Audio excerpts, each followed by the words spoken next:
welcome to the Share and Learn community. In this video, I'll be talking about how I relocated my family successfully to Cotonou, Benin Republic. And for my subscribers and those that have visited my channel before, if you've watched my previous videos, you would understand that I first relocated to Cotonou, Benin Republic to understand the terrain, to see for myself how the environment was or is. Um, Basically, I knew I was going to move with my family, but I needed to test the waters, determine the kind of accommodation we'll get, the location we'll stay, the proximity to their schools, proximity to church, proximity to the middle of the city or probably at the city, and also proximity to work. So I needed to put all this into consideration and also really compare it with Nigeria, since I was relocating based on work, um, and it was great. So I'm sure you already have seen that video. And after spending about a month and a half, I need just time to move my family, and it's a family of five, so it required some proper planning. So on this fateful day, Monday morning to be precise, in January 2023, we decided to finally hit the road. And before we hitting the road, we did lots of packing because at this time of the year, or at this period, the CFA, which is what you spend in Benin Republic, was higher than the naira. So means literally meant things were kind of cheaper in Nigeria than in Benin. So I told my wife we have to pack, especially for the kids, beverage and a whole lot, um, and other things. So told her to pack, and I dedicated an entire large box for that purpose. She had her own box, the children had their own box. So it was a journey with three large boxes, and I'm sure a lot of persons might know. And if you don't know, it's fine. I will enlighten you. It's the means of transportation between Nigeria and Benin, especially from Lagos to Benin, is strictly or majorly by road. There is no direct flight from Lagos to Cotonou. I checked most of the airlines, if not all. The only ones I saw had to take me to other African countries, Ethiopia, around Egypt, back to Cotonou from Lagos. So, and the average was 4 hours. So, and from Lagos to Cotonou, tops, tops should be 2 hours. Tops, tops should be 2 hours, depending on where you are moving from. So, it makes and it makes it more fun because there are really no bushes. You get to enjoy the environment, the environs between Nigeria and Cotonou. So it makes all sense, logical sense to go by road, except if you are coming from other farther parts of Nigeria, maybe Borno, Maiduguri, Port Harcourt. You can take a flight to Lagos, and then from Lagos you find your way via road to Cotonou. It's a very pretty straight journey and also a very pretty safe journey. So it was one I could easily move my family with. Yes, I should have added that to the reason why I needed to go alone first. I needed to understand if it was a journey I could move my family through easily because my kids are pretty young. So at the end of the day, um, we had our luggages packed. I once again rented a cab. I hired a private taxi that took us down straight to Seme border. That's the ECOWAS border inside here.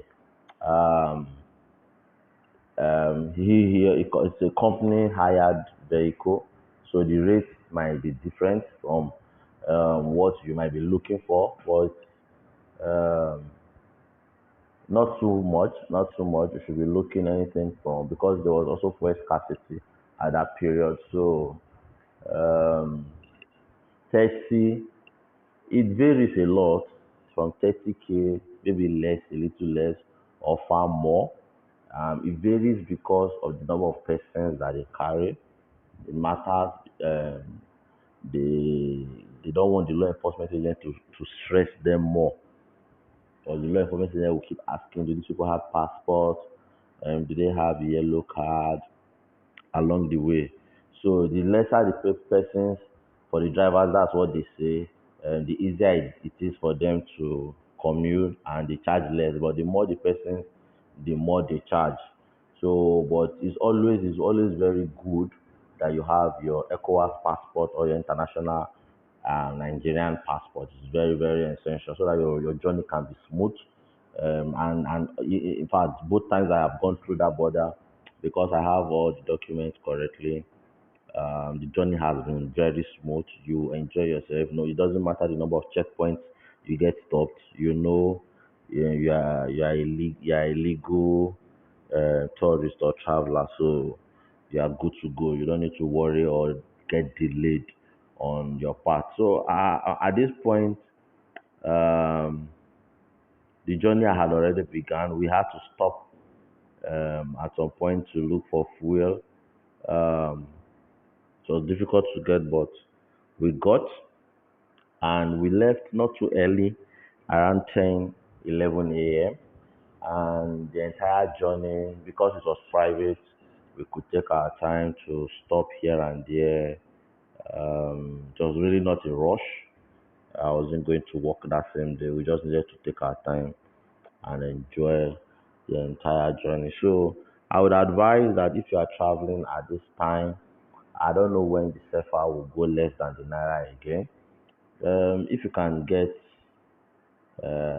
your foodstuffs or the things, just to avoid you having to spend um, more when you get to Benin, except if you are coming here to buy goods or do some business and live. But if you are coming here for residential purpose, um, at least before you settle down, before you get to understand how the environment is, I would advise you bring some of your stuffs and save yourself um, some cash, especially if you're coming in as a family. Yeah, because then the children have to eat morning, afternoon, and night. I think I talked in my previous videos. Foodstuffs are pretty not that expensive, but I don't know. It depends on what you are looking for. I might not be able to holistically answer all your questions as to exactly the prices of things, but then if the SEFA is more than the Naira, you could easily understand that it will be cheaper to buy most stores, if not all, from Nigeria.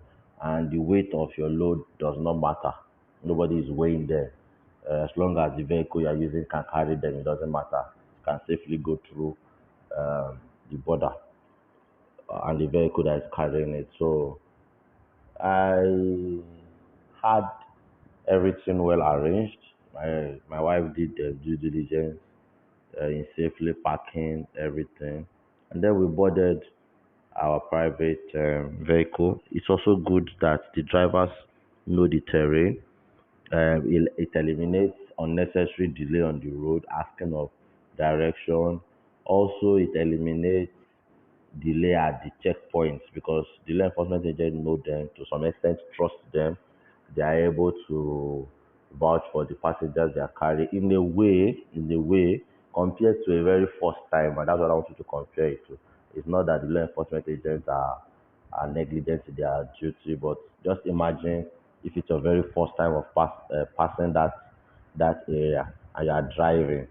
It will be a totally different ball game. Of course, every checkpoint will be a new experience for you.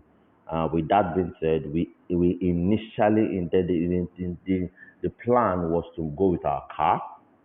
In fact, it was until that morning the person handling my particulars, vehicle particulars and co told me that the documents were not ready apparently because of the holidays and there were no officers or such to complete the document. I was ready to drive through that place It would have been a very awesome experience.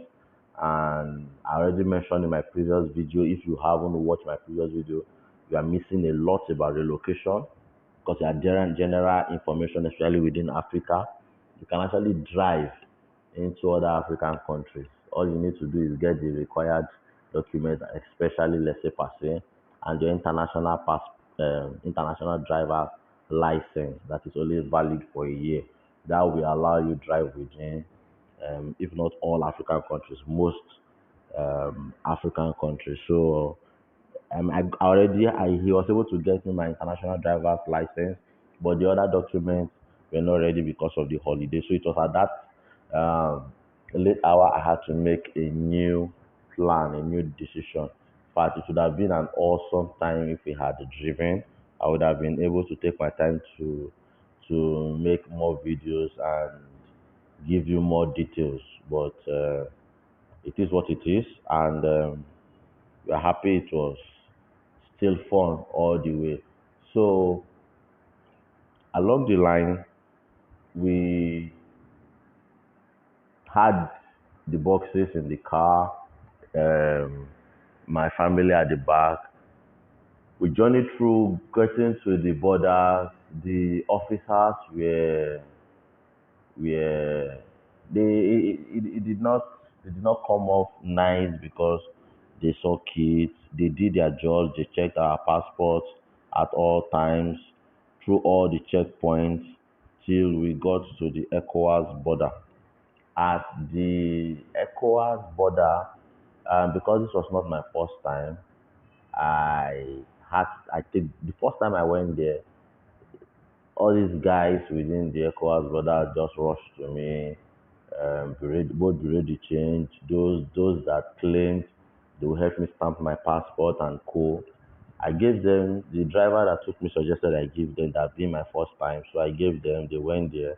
In fact, at the end of the day, I think I paid over 5,000 naira for just myself. But this time around that I was going with my family, I already had a pretty good idea about the entire environment. I matched up to the immigration officers myself. At the end of the day, they were just asking me to just tip them because um I was the host. They were all dependents on me. So they were not charging anything. They were just asking me, oh, anything for them being the new year. I spent way less than 5,000 naira because it was very voluntary. It was less than 10 minutes. I was done stamping the entire five passports and every check. And in fact, I was asking them, "Is that all? Am I good to cross?" Yes, that's all. That's all. You can cross the border. It was interesting. Um, Already at this point, I already made contact for another private vehicle within Cotonou to come to the border to come pick us up, and it was already waiting. So while I was doing the stamping, they were already moving my family and our luggage from the Nigerian cabman to the Cotonou cabman, and I must say the Beninese or the Beninois, they also try a lot to speak English and French. For me, it's not that difficult. There's Google Translate, so what you want to say, you can type it, translate it, press the audio, get the proper way to pronounce it, try to pronounce it. They always try to understand it. I think I've never really made any mistake in pronunciation that they don't understand. So they are quick to understanding you. So communication is, for me, is not a big deal. Communication is not a big deal. I have never been stuck at any point um, in my journey or my experience in Benin that I've not been able to communicate, whether to commercial drivers, whether to those selling, whether at place of work, whatever it is. So it should not be a limiting factor for the people that want to explore other cities like Cotonou, Benin Republic in general, or other francophone countries. They are really nice, and of course they are really safe places. You can have a nice time at. You can stay for as long as you want to, depending on your preference. So I was able to communicate well with this chauffeur from Benin Republic from Cotonou, and he also tries to speak some English. It's very interesting when they're able to speak English. For me, I love asking questions. I love getting to know history of places. So I asked him lots of questions about their environment, how things are the way they are, and the answers are always intriguing. They're always an eye opener, and in all, it was a very awesome experience for my family. Uh, yes, yeah, it was their own first time of ever stepping away from Nigeria. So of course, we believe in home. Nigeria is our home. Nigeria is our country. Um, it was also fun just experiencing other cultures and other climate regions. Yeah, though it's the same weather with Nigeria, but you just want to know what it looks like outside the shores of Nigeria. So, of course, we still rented, we still got a service apartment. I mentioned in my other videos that there are different kinds of apartments in Cotonou. You have service apartment, fully furnished apartment where you can stay for any duration, maybe it's a day, a week, a month. You really don't need anything. Once you pay for the apartment, you have everything inside: your bed, your gas, your fridge, your dining table, living room. It's pretty well equipped. AC, it's running depending on the location and the amenities you are looking for. They are always available. If it's a bedroom, if it's two bedroom, if it's three bedroom. So because I was moving with my family and I had barely spent a month and a half, I did not want to go straight to renting an apartment. I wanted my wife to come so that we can also, because I already knew different areas. I had areas in my mind that I preferred. So I wanted her to come. I'll just take her to those areas. We go look at them together. And once we like them, we can rent apartments in those areas. So also we still choose to stay in a service apartment for a while. And in all, I think we made the right decision because, like I mentioned, school, work proximity, and a whole lot had to be put into consideration. So if you're moving with your family, you need to put this into considerations. Make sure your checklist is accurate first. Your luggage, make sure it's well packed because the Nigerian roads, so that they don't mess up with sharing your foodstuff, oil, and the like. We had a little of that I experienced.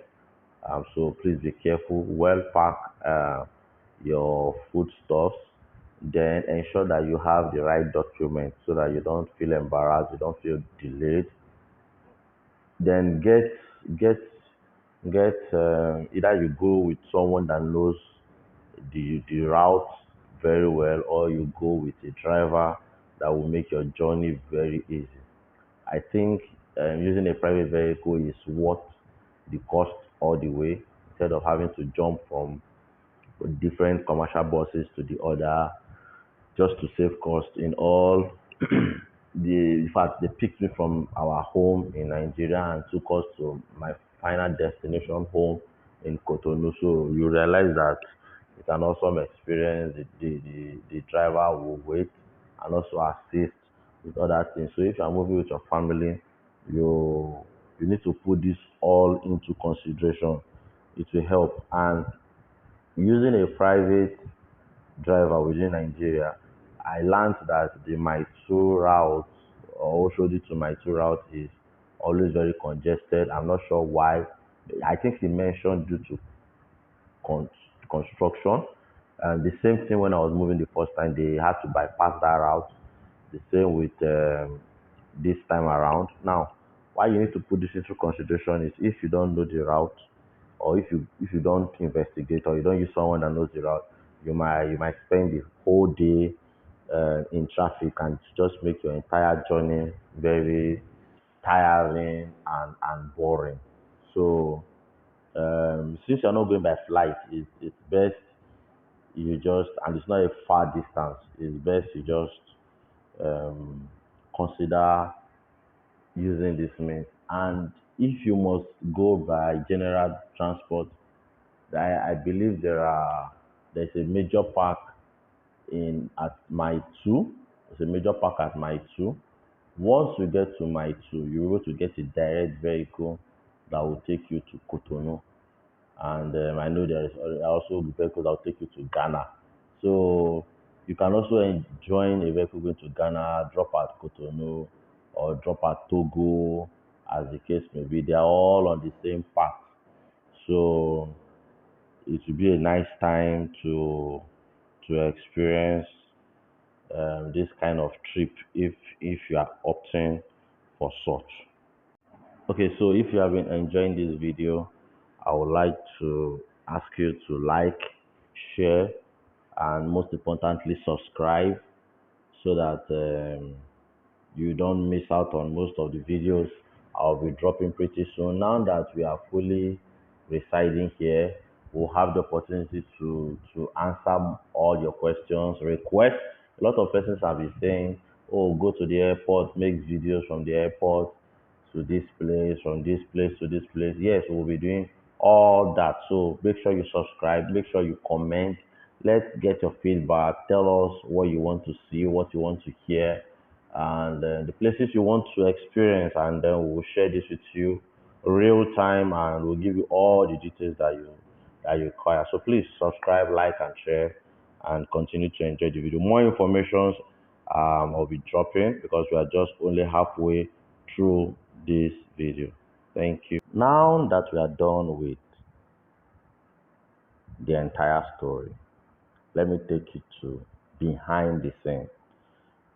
This behind the scene, could mix and could switch between standard English and pidgin English for all my fans all over the world, whether Nigeria, Africa, Europe, America, to enjoy. So, be a night before this journey embarked, I told you we wanted to drive, and for some reason, I locked the car key inside the car. And you know, trying to relocate with my family and having this African mentality, I was like, is this a sign? I don't get it. Why is this happening at this time? And in fact, I didn't realize it was on a Sunday. I didn't realize this early until late in the evening. And I tried calling Panebita to assist in opening it. And he said, because it's late, he can't do it. It should look like theft. That we needed to wait till daytime the next day. So throughout that night, I was just asking myself, am I sure this is inside the car? Because apparently it was, I thought it was inside the boot, but I don't know where it was. So it's not like I saw it inside the car to be 100% certain. But I had already ransacked the house. I had to check all through, couldn't find it, so I just knew that it was in the car. So practically, I and my wife did not have a good sleep a night before. In some part of my heart, I was thinking, we won't make this journey, or maybe I will just go alone. I will leave them. I was thinking, is this a sign? Why will I be missing this key at this time and that? Because I wanted the journey to be I wanted it to be so perfect, so smooth. I wanted us to travel as early as 6 a.m. so that latest 9, 10, we're already at Cotonou. We're already settled. I just said, okay, I wasn't going to leave them behind. I have prepped them for this long. We just have to make it work. Find a way to make it work as a family. We stay together. If we have to go at noon, we bear it together. We are in all this journey together. So the morning came in, 8 a.m. Called the panelbita. He came in.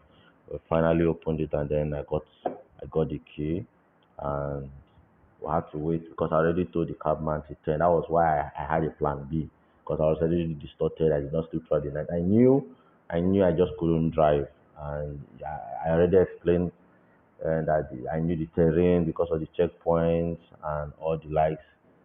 It was going to be very stressful. If I had left the house 6 a.m. or 5 a.m., driving would have been better. Would have been able to boycott a lot of stress and hurdle. But going after 10, Now, for the first time with my family, I did not want to put them through that stress. So that's why we went to the option of hiring a cabman. And I was happy we were able to make that decision that we'll go through with the journey. Um, yeah, not allow small things just make us break or the entire plans or the parking and everything. So when we are done with the parking, in fact, you know how Nigerians neighbors are. Everybody thought we were we were going to the airport. Let me put it that way. Of course, we were traveling out, but with the boxes and the whole locking up and that, it seemed like we were going to the airport to travel out. In fact, we said we never even bother open our nyash. Make people no know say na Badagry. Now we dey go. So of course we bidded farewell to our neighbors, help us look after the house. We told them of course we'll be back soon. It's more like an adventure. It's not too far, so we can always breeze in and breeze out.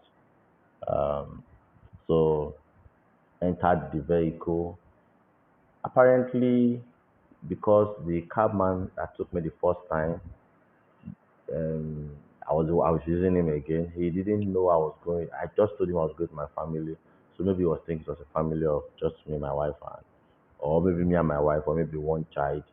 Didn't know we were three. So when we finally boarded his cab, he was like, "No, the price has changed." Ah, Baba, share you the wine in. Which one is the price has changed? Now we I don't pack load. I don't sit down your car. You don't start motor. You're not telling me what are you saying, Baba? This is this is the same Baba that would use one mouth to pray for you and use another mouth to insult a fellow motorist. So we started going back and forth with the price. He was calling exorbitant prices. He was telling me, oh, because there's no fuel at the stations, that the cost of fuel in some filling stations is 250, some 300, 330. And of course, I actually remembered buying some days back for 250 naira per liter. Boy, so I was trying to be considerate to him. But you know what? So we really, because it was a journey, we were together. So I was just going back and forth. We mentioned this amount, I'll mention this amount, we mention this amount, I'll mention this amount. So I said, okay, since he was buying fuel for the minimum of 250 per liter, I shouldn't compare to my last time. Unknowingly that this man was looking for free stations where he will get it for the regular price of 175.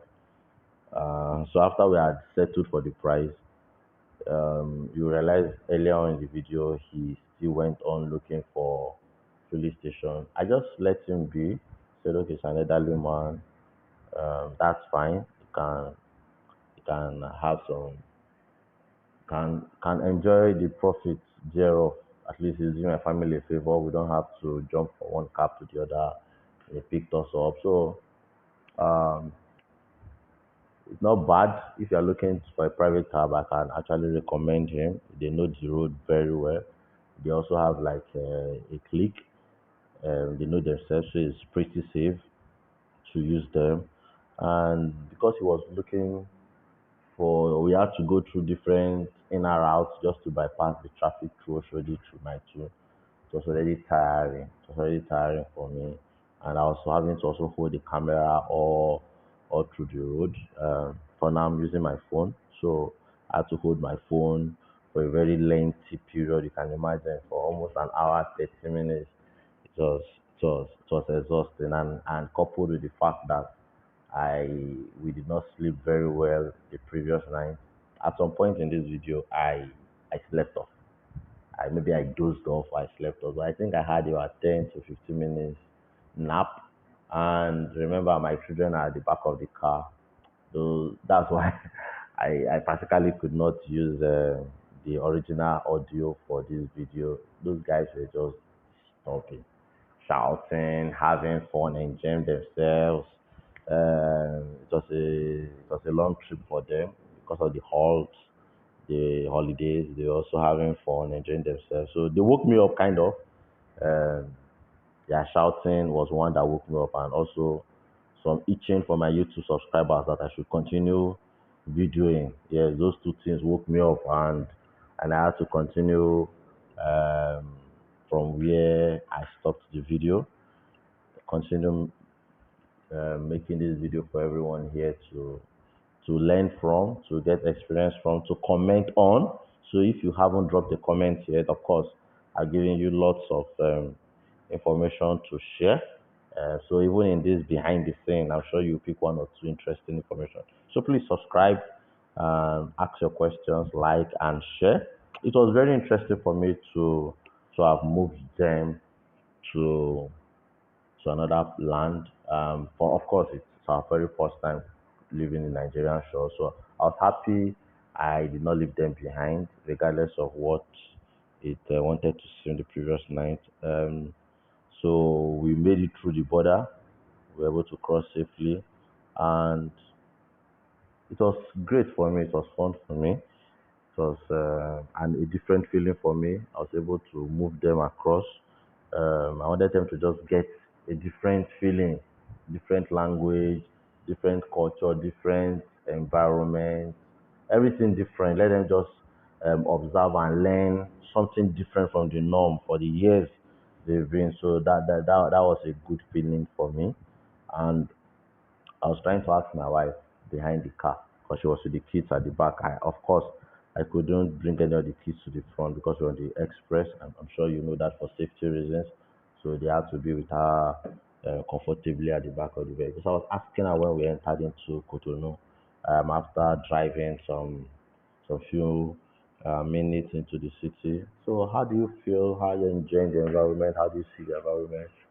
And she was taking her time to respond. I was like, "What's going on? You don't like the place?"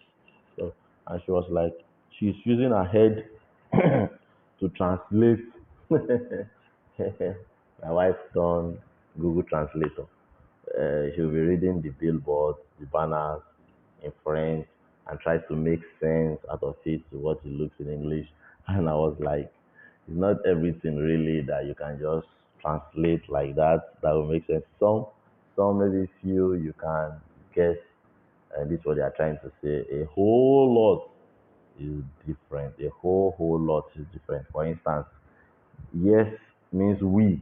So once you see OUI, you literally never expect that it will mean yes. And but it was interesting to see her start with that, trying to acclimatize herself with the environment. Of course, she knew that there was a language difference, so she was trying to figure out how she would blend in. And after that language was food. Because I've been here for some time, I already found I had eaten the Cotonou food. Their rice especially. Their rice is a little bit different from the Nigerian rice. And then their stew. I've come to realize that the Beninese like fruits. They go as far as putting some form of garbage, raw cabbage or fresh cabbage, as the case may be, fresh onion directly inside their soup or stew. And when you're eating your rice, you can actually eat these fruits the way they are or vegetables the way they are. And it's cool. So it's their way. So I've eaten their rice, and I've also searched for and found a Nigerian cook that makes jollof rice.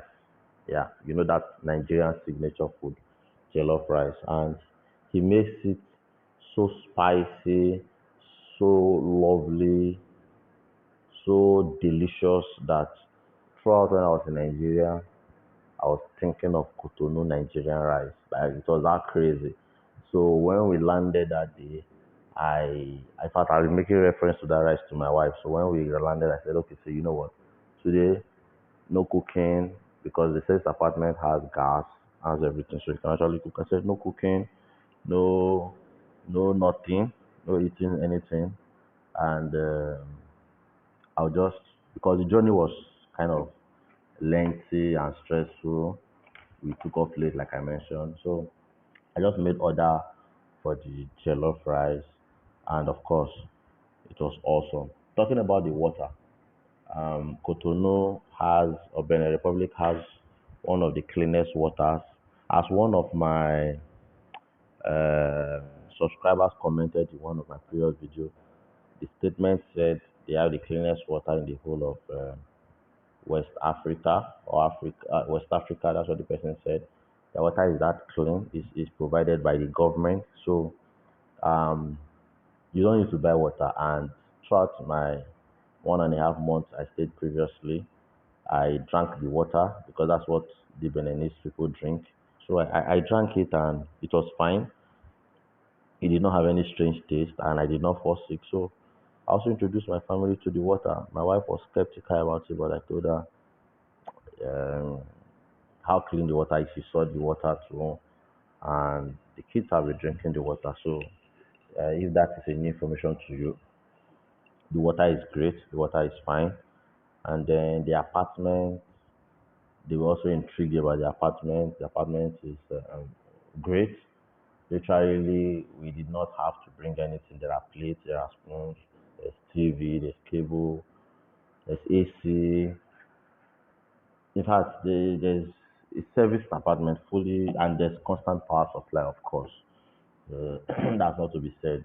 Everything was just on point. It was more or less like an hotel.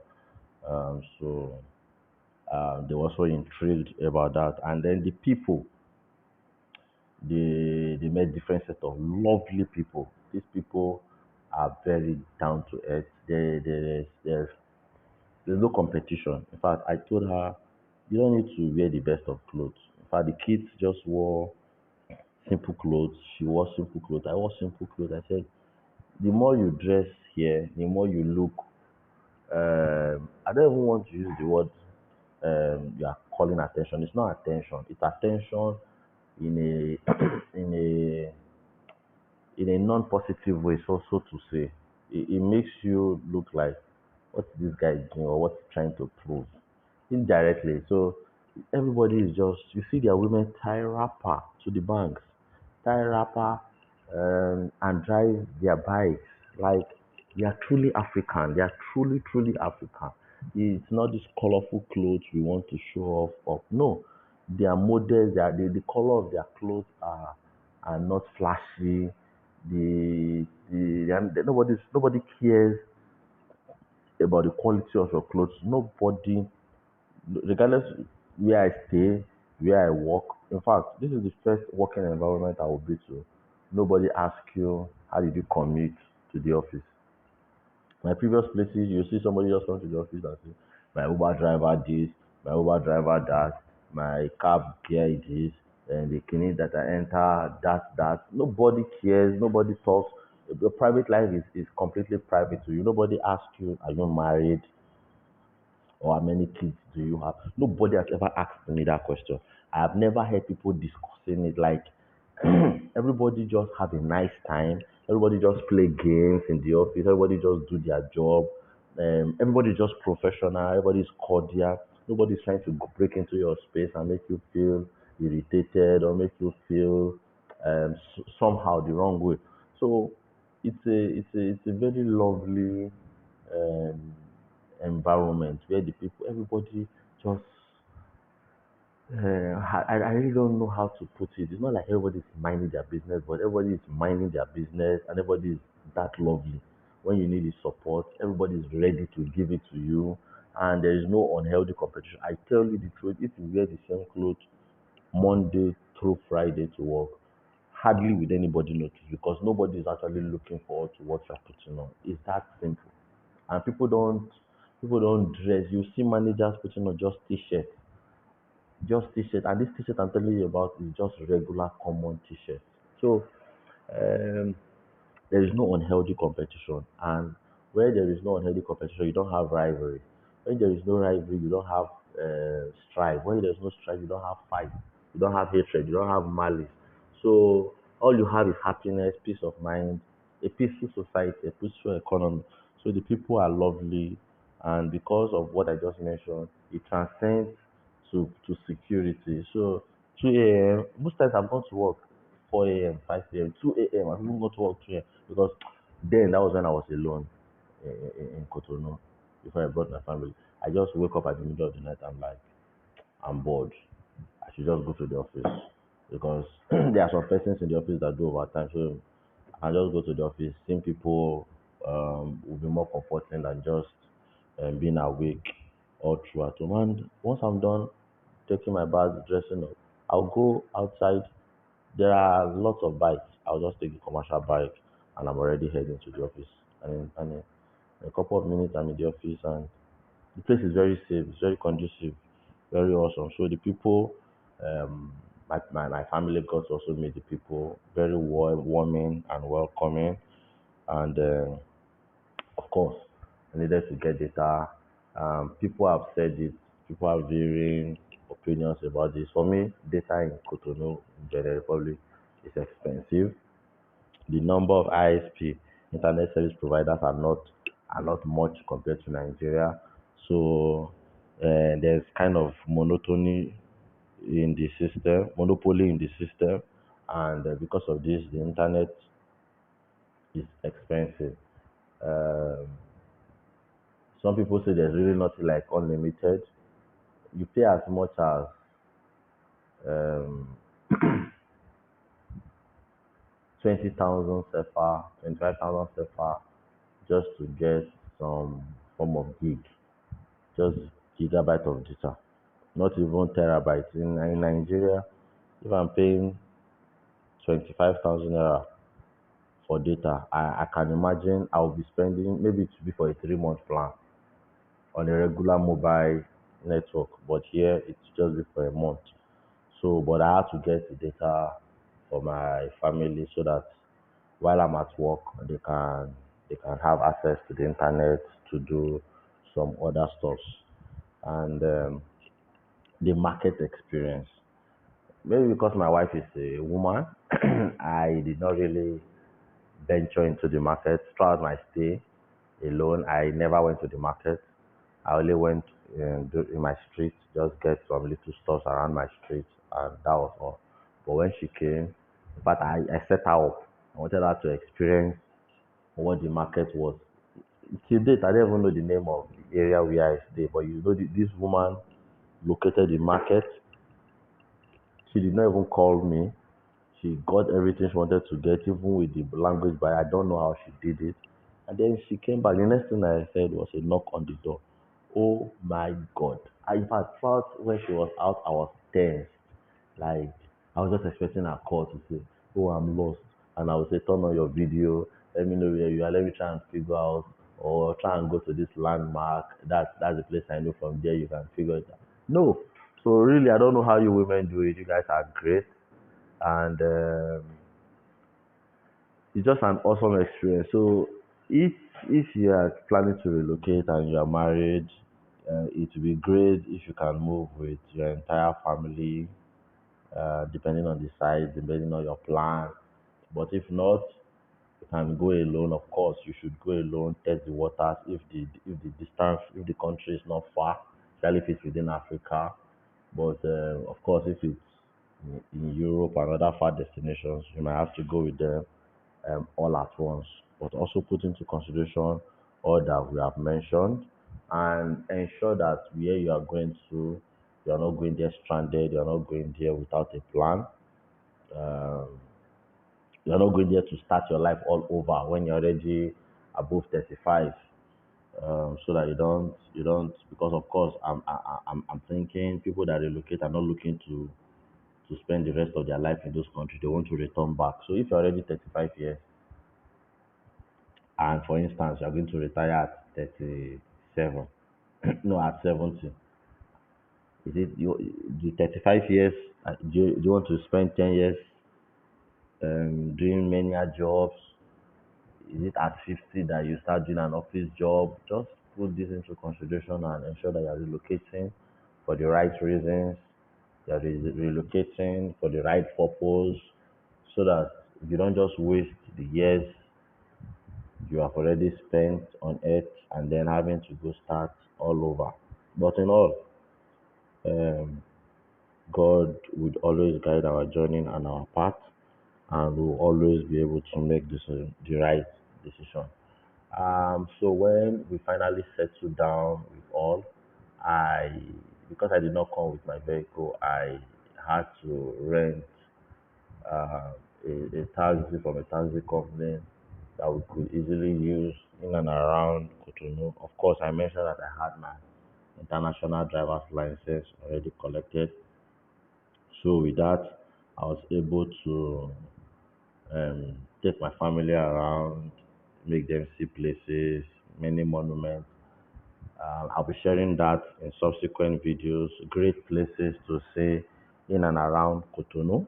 I might not be able to pronounce correctly all the names here, but when you subscribe, you will see and you turn on your notification bell, you're able to see other videos that I will drop about all these landmarks, the beach, the airport, the architectural designs in their housing structure, their real estate, their roads, and the people. You will really see how the people look like, their men, their women, their children, their industries, and a whole lot more. So once again, I want to encourage you to subscribe and comment. Let's keep the channel active. And for the rest of the video, I'll be showing you some amazing um, parts of the road trip that we embarked on and playing you some soft music. Thank you and have a good one.